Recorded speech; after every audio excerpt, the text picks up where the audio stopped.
नमस्ते, म महेश भट्टको तर्फबाट SARS-CoV-2 यानी कोरोना भाइरस विश्वका 185 भन्दा बढी देशहरूमा फैलिसकेको अवस्था छ। अकॉर्डिंग टू लेटेस्ट इन्फर्मेसन, यदि यो भाइरसले इन्फेक्ट गरिसकेको छ भने के सिम्पटम्स देखिन्छन्, ती सिम्पटम्सहरू अगाडिको भिडियोमा बताइएका कमन कोल्ड र फ्लू भन्दा कसरी डिफरेन्ट छन्, यो कसरी फैलिराखेको छ, यो जटिल स्वास्थ्य सङ्कटको बेला विश्वमा रहेका अन्य देशका गभर्नमेन्टले कसरी वर्क गरिरहेका छन् र नेपाल गभर्नमेन्टले कसरी वर्क गरिरहेको छ, यो सबै इन्फर्मेसन आउनुहोस् हेरौँ आजको यो भिडियोमा। Age of 26 April 2020 विश्वभरिमा more than 29,24,000 मान्छे इन्फेक्ट भइसकेका छन्।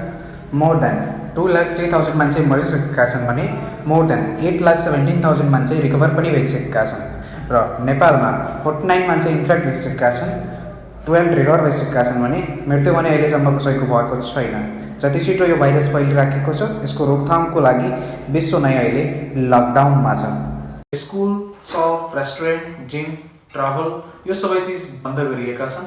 आखिर यो सब बन्दको कारण एउटै छ, जो मैले योभन्दा पहिलेको भिडियोमा एउटा वाशिंगटन पोस्ट न्युजपेपरले बनाएको इन्ट्रेस्टिङ सिमुलेसनबाट सबै एक्सप्लेन गरिसकेको छु, व्हिच इज सोशल डिस्टेन्सिङ।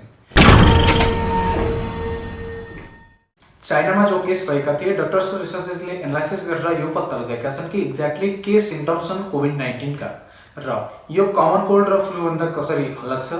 यसको एनालाइसिसबाट यो पत्ता लागेको छ कि 88% केसमा फिभर देखिएको छ, 68% केसमा ड्राई कफ देखिएको छ, 38% केसमा फटिग हुन्छ भने 18% केसमा सर्टनेस अफ ब्रेथ हुन्छ। यसलाई देखेर हामी भन्न सक्छौं कि यदि ड्राई कफ र फिभर छ भने धेरै हाई चान्स छ कोभिड-19 हुन सक्छ। कम्पेयर गरौँ कमन कोल्डसँग। कमन कोल्ड यदि हुन्छ भने सबैभन्दा ठुलो सिम्पटम्स हुन्छ रनिङ नोज यानी नाक बहनु, तर रनिङ नोज कोभिड-19 को केसमा सिर्फ 5% केसमा मात्रै देखिएको छ। सो यदि रनिङ नोज भइरहेको छ भने रिल्याक्स हुन सक्नुहुन्छ, किनकि रनिङ नोजमा कोभिड-19 को धेरै कम चान्स छ। यो केवल कमन कोल्ड मात्रै हुन सक्छ। फ्लूसँग कम्पेयर गर्ने हो भने सर्टनेस अफ ब्रेथ धेरै ठुलो डिफरेन्स देखिन्छ। यदि तपाईले श्वास लिनमा प्रब्लम भइरहेको छ भने यो कोभिड-19 को सिम्पटम्स हो, कमन कोल्ड र इन्फ्लुएन्जा फ्लूको सिम्पटम्स होइन। यो चार्टमा तपाई पुरै कम्प्यारिजन देख्न सक्नुहुन्छ एक्ज्याक्टली के सिम्पटम्स छन् कोभिड-19, कमन कोल्ड र इन्फ्लुएन्जा फ्लूमा। सिम्पटम्सको बारेमा WHO ले दोस्रो ठुलो कुरा बताएको छ। WHO का अनुसार 80% केसहरुमा माइल्ड सिम्पटम देखिन्छन्, यानी 80% मान्छेहरु जो इन्फेक्टेड हुन्छन् कोभिड-19 बाट उनीहरुलाई धेरै प्रब्लम हुँदैन, उनीहरु आफै रिकभर भइहाल्छन्। 14% केसमा सिभियर सिम्पटम्स देखिन्छन्, 4.7% केसमा क्रिटिकल केयरको आवश्यकता हुन्छ र बचेका केसमा डेथ हुन सक्छ।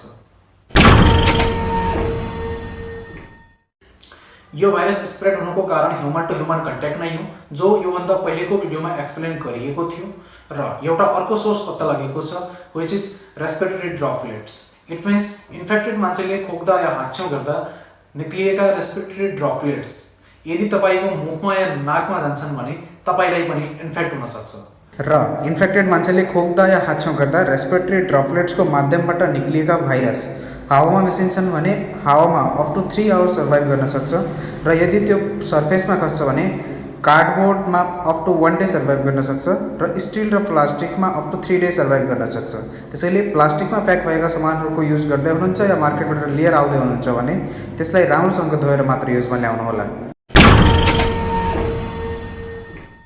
WHO का अनुसार कोभिड-19 को मोर्टालिटी रेट अझै पनि 2 to 3% नै रहने बताइएको छ। डिफरेन्ट एज ग्रुपमा डिफरेन्ट पर्सेन्टेज छ, जो तपाई स्क्रिनमा देख्न सक्नुहुन्छ। अन्य देशहरू आफ्नो जनतालाई कोभिड-19 बाट बचाउनको लागि टेस्टिङ बढाइरहेका छन्, भ्याक्सिन डेभलप गर्नको लागि एनालाइसिस र रिसर्चमा लागेका छन्। यस भाइरसलाई स्प्रेड हुनबाट रोक्न विश्व नै लकडाउन गरियो, जसको कारण कम्पनीज बन्द भएर मान्छेहरू काम गर्न पाइरहेका छैनन्। यो सबै चीजबाट एउटा यस्तो इकोनोमिक इम्प्याक्ट पर्दैछ वर्ल्ड इकोनोमीमा, जो शतकौंदेखि परेको थिएन। इम्प्याक्ट अफ कोभिड-19 अन वर्ल्ड इकोनोमी, यो टपिकमा हामी कुनै एउटा भिडियो बनाउन सक्छौं। धेरैजसो गभर्नमेन्टले भनेको छ कि जो काम गर्न पाइरहेका छैनन् उनीहरूलाई गभर्नमेन्टले स्यालेरी पे गर्नेछ, जो कम्पनी बन्द भइरहेका छन् उनीहरूलाई गभर्नमेन्टले ब्याङ्करप्ट हुनबाट बचाउनेछ। धेरैजसो युरोपियन कन्ट्री लगायत न्युजिल्यान्ड र युएसले पनि एनाउन्स गरिसकेका छन् कि हामी बिलियन्स अफ डलरका गभर्नमेन्ट फन्ड ल्याउँदैछौँ, जसबाट पब्लिकलाई पर्न गएको इकोनोमिक इम्प्याक्टबाट बचाउन सकिन्छ। अब नेपालतिर लाग्न हो, हामीलाई थाहा छ हाम्रो देश गरिब छ होइन, करप्सन गरेर गरिब बनाइएको छ। त्यसैले अरू देशसँग कम्पेयर नगरौँ, बरु यो हेरौँ कि हाम्रो गभर्नमेन्टले नेपाली जनताको लागि यो जटिल स्वास्थ्य सङ्कटको बेला के काम गर्यो त। जताततै एउटै वर्ड सुनिन्छ, करप्सन, यानी भ्रष्टाचार। हो, सही सुन्नुभयो, भ्रष्टाचार। करप्सन इन्डेक्सको रिपोर्ट अनुसार नेपालको करप्सन रेट एभ्री इयर बढिरहेको छ, जो तपाईँ स्क्रिनमा देख्न सक्नुहुन्छ। यो जटिल स्वास्थ्य सङ्कटको बेला नेपाल गभर्नमेन्टले गरेका केही कामहरू म तपाईँलाई बताउन चाहन्छु। एकछिन सुन्नुहोस्, हेर्नुहोस् र विचार गर्नुहोस्, यदि यस्तै हो भने के होला नेपालको फ्युचर। नम्बर 1, चीनबाट ल्याइएका गगल्स र थर्मल स्क्रिनिङ मेसिनमा करोडौँको करप्सन।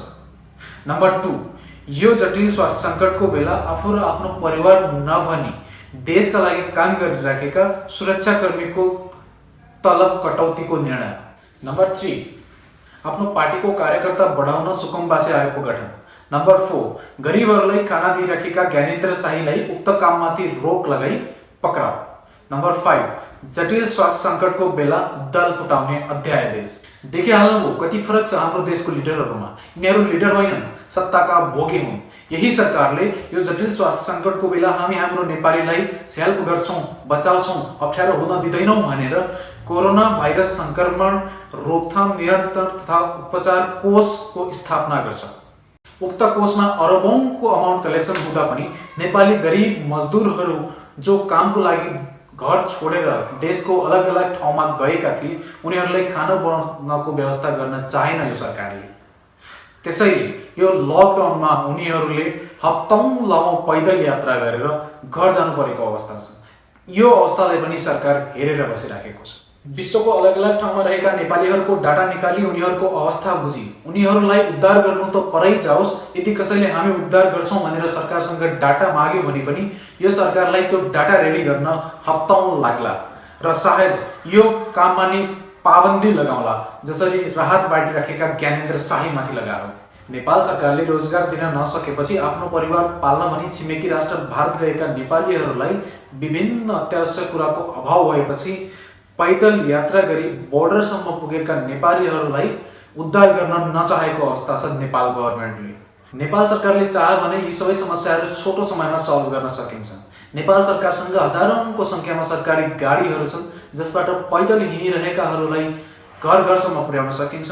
बोर्डरमा भोकै तडपिरहेकाहरूलाई सुरक्षित क्वारेन्टाइनको व्यवस्था सहित घर घरसम्म पुर्याउन सकिन्छ। हो, मलाई थाहा छ यसमा सरकारले आपत्ति देखाउँछ, भन्ला कि हामीसँग पर्याप्त क्वारेन्टाइनको व्यवस्था छैन। तर एकछिन सोच्नुहोस् नेताजी, हाम्रो देशमा 35,000 भन्दा बढी स्कुलहरू छन् जसलाई हामी क्वारेन्टाइनको रूपमा युज गर्न सक्छौँ। हो, हाम्रो देश, हाम्रो नेपालीहरूमा केही कमी छैन। कमी छ त केवल हाम्रो देशको नेताहरूमा, हाम्रो देशको लिडरहरूमा, डिसिजन मेकरहरूमा। एउटा भाइरल स्टेटमेन्ट छ नि, चान्स पाउनुपर्छ नेपालीले जे नि गर्न सक्छ भनेर। यसै कुरालाई ध्यानमा राखी यो जटिल स्वास्थ्य सङ्कटको बेला नेपाली जनताहरूले भोग्नु परेको दुःख र पोलिटिकल लिडरहरूले खेलिराखेको सत्ताको गेमलाई सम्झी अर्को चुनावमा कुनै पार्टी या आफ्नो नेता भनेर होइन, देश भनेर लिडर सिलेक्ट गर्नुहुनेछ। किनकि देश बनाउन कुनै पार्टी चाहिँदैन, एउटा सच्चा लिडर भइपुग्छ। धन्यवाद।